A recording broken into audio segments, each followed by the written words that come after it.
大家好，歡迎來到每日市場簡報。我是黃老，今天是2026年3月3日。今日市場概況，恒生指數下跌負1.12%，收市報25,768.08點。今日市場總結，恒指下跌負1.12%，市場情緒審慎，建議投資者保持審慎，等待市場穩定再作部署。今日精選推薦 NVIDIA 現價182.48元，漲跌加2.99%。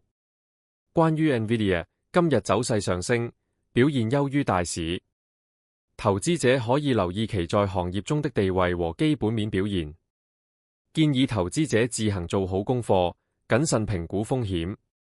板塊方面，科技股和金融股今日表現較佳。